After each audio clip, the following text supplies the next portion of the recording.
Stell dir ein Baby vor, neugeboren. Die Augen konnten sich noch nicht fokussieren. Es kann den Kopf nicht halten. Es weint. Ständig weint es. Nachts weint es, tagsüber weint es. Genau wenn du einschlafen willst, weint es. Du hast kein Buch, um zu verstehen, was das Baby will.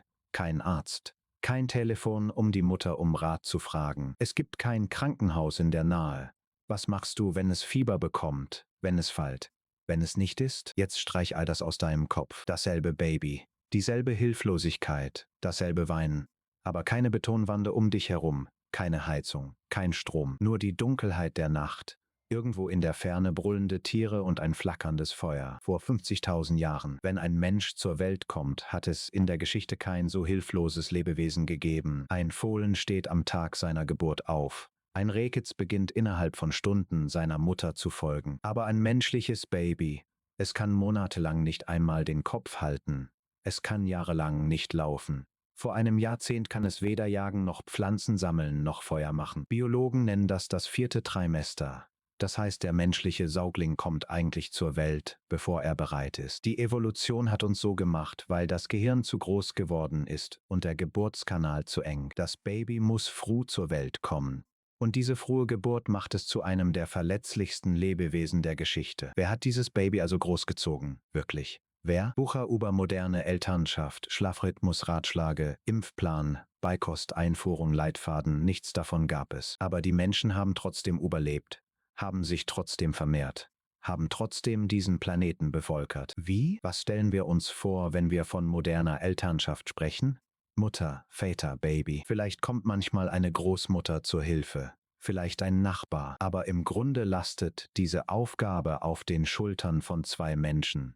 2 muden, verwirrten Menschen, die denken, machen wir das eigentlich richtig? Dieses Modell erscheint uns so normal, dass wir das Gefühl haben, es war schon immer so. Als ob Mutter und Vater immer allein unter ihrem eigenen Dach ihre Babys großgezogen hatten. Aber das ist einer der größten Irrtümer der Menschheitsgeschichte. Eine paläolithische Mutter stillt ihr Baby. Wer ist bei ihr? Ihr Mann? Vielleicht. Aber höchstwahrscheinlich ist noch viel mehr um sie herum. Die Mutter ihrer Mutter ist da. Ihre Schwestern sind da. Tanten, Schwagerinnen, Cousinen sind da. Die anderen Frauen der Gruppe sind da. Und alle kümmern sich um das Baby. Alle tragen es, ernähren es, warmen es, schützen es. Anthropologen haben davor einen Namen, Alloparenting, also Elternschaft durch andere. Die aktive Beteiligung von Personen außerhalb der Eltern an der Kindererziehung. Und das ist nicht nur für Menschen typisch. Schimpansen tun es, Elefanten tun es.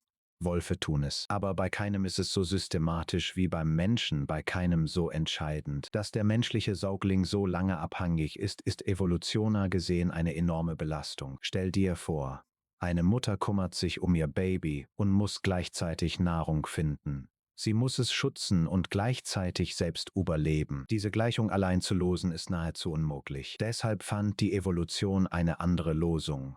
Die Lösung lautete: Gib das Baby nicht nur in die Verantwortung der Mutter, sondern der ganzen Gruppe. Und diese Lösung funktionierte. So gut sogar, dass manche Anthropologen sagen, der eigentliche Grund, warum der Mensch diesen Planeten bevölkert hat, sei nicht Intelligenz oder Werkzeuggebrauch, sondern genau dieses gemeinschaftliche Kindererziehungssystem. Aber genau hier taucht etwas viel Seltsameres auf. Das wichtigste Element dieses Systems war weder Mutter noch Vater. Das wichtigste Element war die Großmutter. Warte, die Großmutter, ja.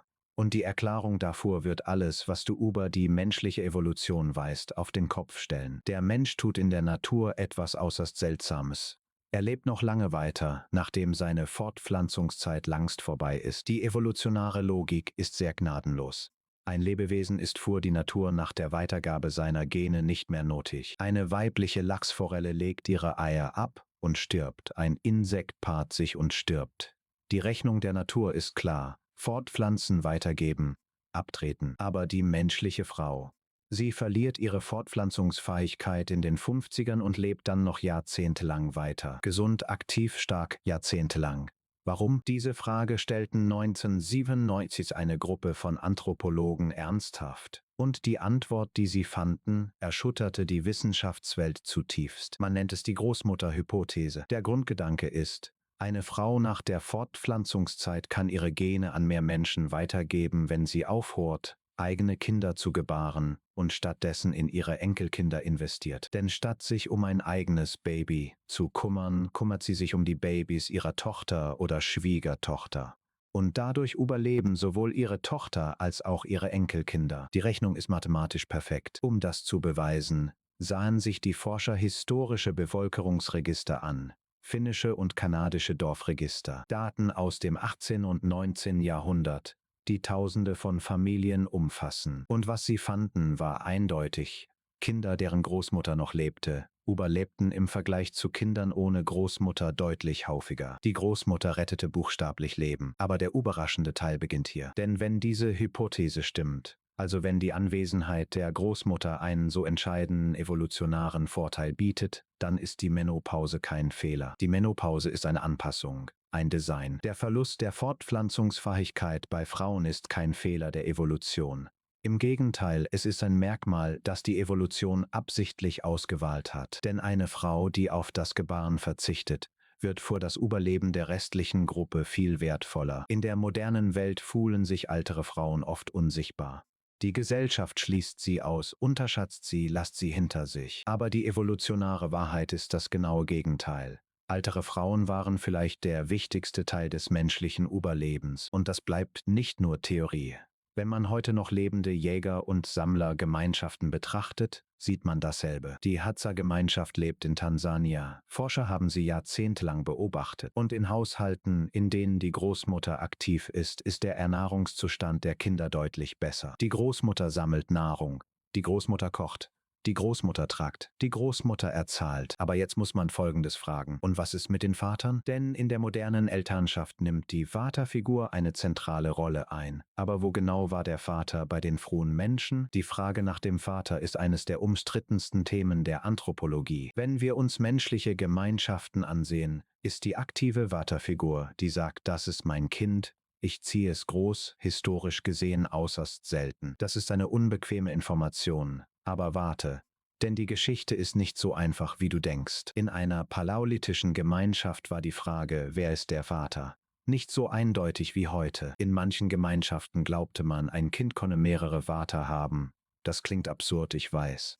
Aber hör zu. In einigen indigenen Gemeinschaften Südamerikas gab es ein Glaubenssystem namens Partible Paternity. Demnach war ein Kind das Produkt der Verbindungen seiner Mutter mit mehreren Männern. Das heißt, ein Kind konnte mehrere biologische Vater haben. Jeder Mann, der das Kind als sein eigenes betrachtete, gab dem Kind Ressourcen. Er brachte Nahrung. Er beschützte es. Und was zeigten die Untersuchungen? Kinder mit mehreren Vatern überlebten in diesen Gemeinschaften deutlich häufiger. Die Evolution findet manchmal wirklich seltsame Lösungen. Haben Vater jemals aktiv Vorsorge geleistet? Ja, aber auf unterschiedliche Weise. Vergleichende Primatenstudien zeigen etwas Interessantes. Bei Schimpansen und Gorillas kümmern sich manchen kaum direkt um den Nachwuchs. Beim Menschen ist das jedoch anders. Menschliche Männer sind evolutionär darauf ausgerichtet, sich an der Kinderbetreuung zu beteiligen. Woher wissen wir das? Testosteron. Nachdem ein Mann Vater geworden ist, sinken seine Testosteronwerte. Das ist kein Zufall. Das ist ein biologischer Mechanismus, der den Mann weniger aggressiv, schützender und fürsorglicher macht. Und dieser Mechanismus existiert bei allen menschlichen Männern. Das heißt, Vater zu werden verändert das Gehirn und die Hormone des Mannes tatsächlich. Aber es gibt noch etwas Unerwartetes. Diese Hormonveränderung wird sogar bei Männern ausgelöst, die ein Baby nur in den Arm nehmen. Man muss kein biologischer Vater sein. Es reicht, Vorsorge zu zeigen. Die Evolution belohnt den Akt der Vorsorge selbst, ohne zu fragen, ist das dein Kind oder nicht? Als würde die Natur sagen, wer sich kümmert, gilt als Elternteil. Und diese Idee erklärt, warum das Aufziehen von Kindern in frühen menschlichen Gemeinschaften ein so kollektiver Prozess war. Aber inmitten all dessen gibt es noch eine sehr grundlegende Frage, die wir nicht beantwortet haben. Was haben diese Kinder gelernt? Es gab keine Schule, keine Schrift, keine Bücher. Aber es gab hunderte von Dingen, die ein Kind lernen musste, um zu überleben. Feuer machen, Spuren lesen, wissen, welche Pflanze giftig ist, wie man jagt, wie man Lager aufschlagt, wie man eine Wunde verbindet. Wer hat all das gelehrt? Und wie? Du bist 7 Jahre alt. Du bist frühmorgens aufgewacht. Niemand hat dich geweckt, kein Wecker hat geklingelt. Du hast die Augen geöffnet und gesehen, dass die Gruppe bereits in Bewegung war. Alle tun etwas. Die Erwachsenen bereiten die Jagd vor. Die Frauen fachen das Feuer an. Die Alten erzahlen etwas. Was machst du? Du gehst nicht zur Schule, weil es keine Schule gibt. Du schaust einfach zu. Du machst nach. Du probierst es aus. Und genau deshalb gehört das moderne Bildungsverständnis nur zu den letzten paar Sekunden der Menschheitsgeschichte. Wir haben Kinder Zehntausende von Jahren lang auf eine völlig andere Weise aufgezogen. Anthropologen nennen das Lernen durch Beobachtung. Aber diese Definition unterschätzt das Geschehen. Was wirklich passiert, ist viel tiefgründiger. Ein paläolithisches Kind war ein untrennbarer Teil der Gruppe. Es wurde niemals von den Erwachsenen isoliert. Es war bei der Jagd dabei. Es war beim Sammeln von Nahrung dabei. Es war dabei, wenn jemand Krankes verbunden wurde.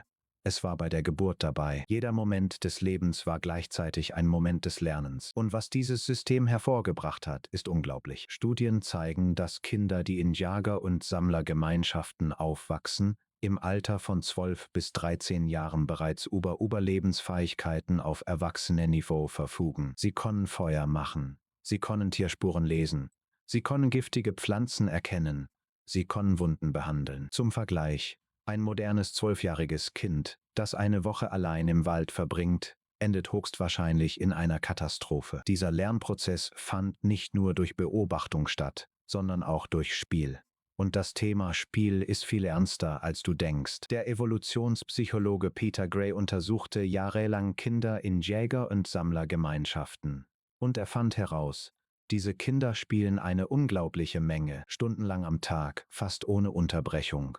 Und diese Spiele fanden immer in gemischten Altersgruppen statt. Ein 4-jähriges Kind spielt also mit einem 14-Jährigen. Ein 10-Jähriger bringt 6-Jährigen etwas bei. Niemand wird nach Alter getrennt. Kinder, die mit verschiedenen Altersgruppen spielen, entwickeln ihre sozialen Fähigkeiten viel schneller und festigen das Gelernte, indem sie es an Jüngere weitergeben. Der Lehrer lernt, indem er lehrt. Diese Kinder taten das, ohne es zu wissen. Aber jetzt kommen wir zum wirklich unbequemen Teil. So frei und natürlich das Leben dieser Kinder auch aussehen mag, die Welt, in der sie lebten, war äußerst gnadenlos. Und die frühen Menschen mussten einige Entscheidungen treffen, um ihre Kinder vor dieser Grausamkeit zu schützen. Einige Entscheidungen. Entscheidungen, die du in keinem Geschichtsbuch findest. Als in der Steinzeit ein Kind geboren wurde, entschieden die ersten Minuten über alles. Die Gruppe war in Bewegung. Die Ressourcen waren knapp. Vielleicht war das vorherige Baby erst 2 Jahre alt und musste noch getragen werden. Vielleicht nahte der Winter. Vielleicht hatte die Gruppe seit der letzten Jagd gehungert und die Mutter blickte auf ihr neugeborenes Baby.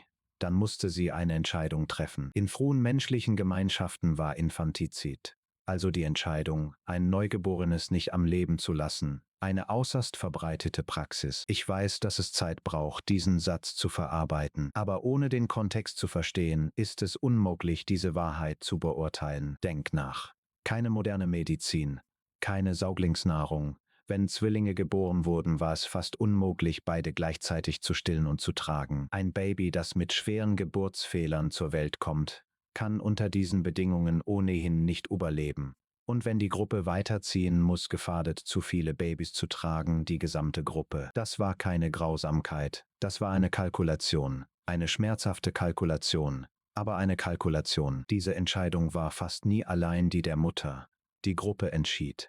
Älteste, erfahrene Frauen, Gruppenführer waren in diesen Prozess eingebunden. Aber genau hier taucht etwas viel Überraschenderes auf. Wenn ein Kind diese erste kritische Schwelle überschritt, das heißt, wenn die Gruppe entschied, es am Leben zu lassen, ergab sich von diesem Moment an ein völlig gegensätzliches Bild. Dieses Kind wurde zur gemeinsamen Verantwortung der Gruppe.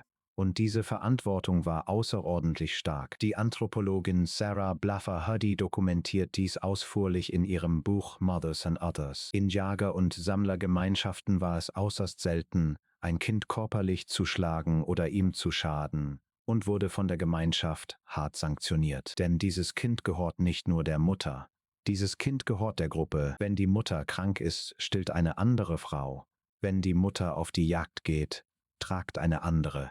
Jede Frau in der Gruppe kann das Baby wie ihr eigenes an ihre Brust drucken. Studien zeigen, dass ein Baby in Jäger- und Sammlergemeinschaften den Großteil des Tages in den Armen anderer Erwachsener als der Mutter verbringt. In manchen Studien übersteigt diese Quote 60%. 60%. Das Baby verbringt also die meiste Zeit nicht mit seiner Mutter, sondern mit den anderen Mitgliedern der Gruppe. Vergleich das jetzt mit der modernen Elternschaft. Heute verbringt ein Baby fast die gesamte Zeit mit Mutter oder Vater. Manchmal stort es die Mutter sogar, wenn jemand Fremdes das Baby halt. Es konnte Keime übertragen. Es halt es falsch. Es gewohnt es sich an, aber die evolutionäre Wahrheit zeigt in die entgegengesetzte Richtung.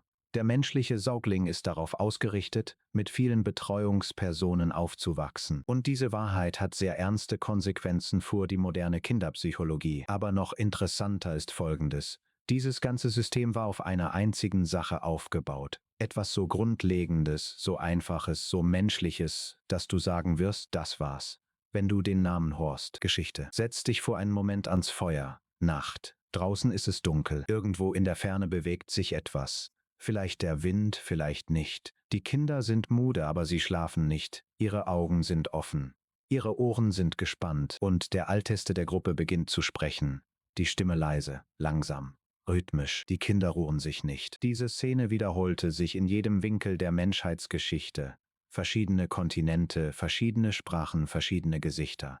Aber dasselbe Feuer, dieselbe Dunkelheit, dieselbe Stimme, dieselbe Kinder. Und diese Szene war die wichtigste Bildung, die ein Kind je erhielt. Die Anthropologin Polly Wiesner arbeitete 2014 jahrelang mit der Juhoansi-Jäger- und Sammlergemeinschaft in Botswana. Und sie verglich die Gesprache tagsüber mit denen nachts. Die Gesprache tagsüber waren praktisch. Wer geht wohin, was wurde gefunden, wer hat was getan. Aber die Gesprache nachts am Feuer waren völlig anders. Mehr als 80% der Nachte bestanden aus Geschichten. Helden, Monster, Vorfahren, Geister, Jagdgeschichten, Verluste, Siege, Lektionen. Und Wiesner erkannte, diese Geschichten waren nicht nur Unterhaltung. Jede Geschichte trug etwas in sich. Einen Wert, eine Regel, eine Warnung, eine Identität. Das Kind, das am Feuer saß, lernte, wer die Gruppe ist. Es lernte, was richtig und was falsch ist. Es lernte, welche Verhaltensweisen belohnt und welche bestraft werden. Aber niemand sagte dies direkt. Alles war in der Geschichte verborgen. Das ist ein äußerst cleveres System. Denn das menschliche Gehirn widersetzt sich Regeln. Aber Geschichten widersteht es nicht. Wenn du einem Kind sagst, vertrau keinen Fremden, vergisst es das in 5 Minuten. Aber wenn es eine Geschichte hört, was einem Helden passiert, der einem Fremden vertraut hat, brennt sich diese Szene in seinen Geist. Die Neurowissenschaft versteht diesen Mechanismus heute sehr gut. Wenn man eine Geschichte hört, reagiert das Gehirn so, als würde es das Ereignis selbst erleben. Spiegelneuronen werden aktiviert. Das emotionale Gedächtnis wird aktiviert. Cortisol steigt, Oxytocin steigt. Das Gehirn kodiert die Geschichte als echte Erfahrung. Das heißt, der alte Mann oder die alte Frau am Feuer hat buchstäblich das Gehirn der Kinder neu geschrieben. Jede Nacht. Aber die Funktion der Geschichte war nicht nur Wissensübertragung. Sie tat noch etwas viel Kritischeres. Sie hielt die Gruppe zusammen. Eine Gemeinschaft von 20 bis 30 Menschen. Jeder hat unterschiedliche Ideen, unterschiedliche Wünsche, unterschiedliche Stärken. Was hält diese Menschen zusammen? Gemeinsame Gefahr. Ja, aber das reicht nicht. Gemeinsamer Nutzen? Das reicht auch nicht. Eine gemeinsame Geschichte. Die Antwort auf die Frage, wer sind wir, wurde jede Nacht am Feuer neu produziert. Und die Individuen, die diese Antwort am tiefsten verinnerlichten, sich am stärksten an die Gruppe banden, am meisten geschützt und am meisten wertgeschätzt wurden, waren die Kinder. Denn das Gehirn der Kinder war plastisch. Es saugte alles auf. Und die Nachtgeschichten druckten dem plastischen Gehirn den Fingerabdruck der Gruppe auf. Dieses System, also die Identitätsübertragung durch Geschichten, ging weit über die Jäger- und Sammlergemeinschaften hinaus. Mythologien, Religionen, Epen, Märchen, Romane, Filme. All das ist dasselbe. Die heutige Form der alten Stimme am Feuer, tausende von Jahren später. Und wir tun noch immer dasselbe. Jeden Abend lesen wir unseren Kindern vor. Wir erzählen Märchen. Wir schauen Filme. Warum? Weil sich der Bedarf des kindlichen Gehirns nicht verändert hat. Was es vor 40.000 Jahren brauchte, braucht es heute noch. Geschichte, Stimme, ein Feuer in der Dunkelheit und jemand daneben. Aber wenn man all dieses System zusammenfügt, ergibt sich eine viel größere Frage. Warum ist dieses System zusammengebrochen? Und was hat sein Zusammenbruch mit uns gemacht? Vor etwa 12.000 Jahren geschah etwas. Es begann sehr langsam. So langsam, dass niemand, der lebte, es bemerkte. Über Generationen hinweg, Schritt für Schritt, vollzog sich eine unumkehrbare Transformation. Die Menschen begannen, sich auf dem Land niederzulassen. Landwirtschaft. Dieser große Sprung, den wir als den Beginn der Zivilisation feiern. Die Revolution, die die Tür zu Schrift, Statten, Gesetzen und Kunst öffnete. Aber was diese Revolution für Kinder bedeutete, darüber spricht kaum jemand. In einer Jäger- und Sammlergemeinschaft war die Gruppe ständig in Bewegung.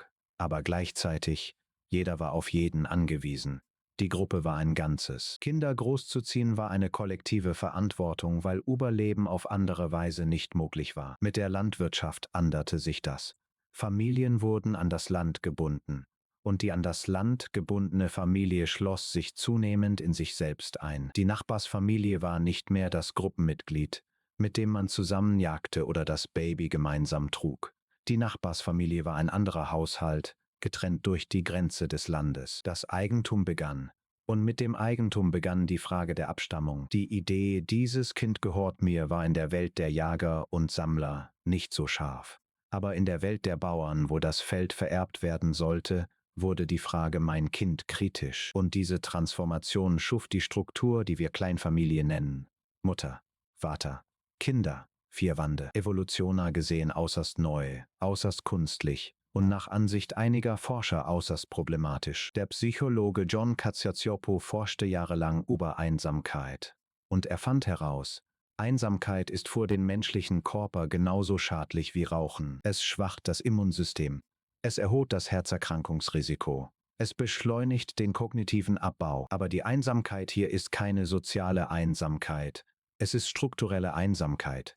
Das heißt, nicht von genug Betreuungspersonen umgeben zu sein. Und das moderne Kind wird genau in diese strukturelle Einsamkeit hineingeboren. Denk nach. Ein Baby kommt im Krankenhaus zur Welt, eine sterile Umgebung, helles Licht.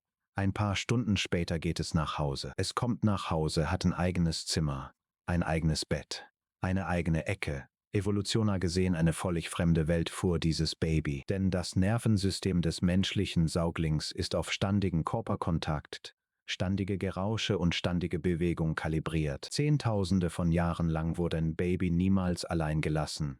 Tag und Nacht war es in Körperkontakt mit jemandem. Heute nennen wir das Bindungstheorie.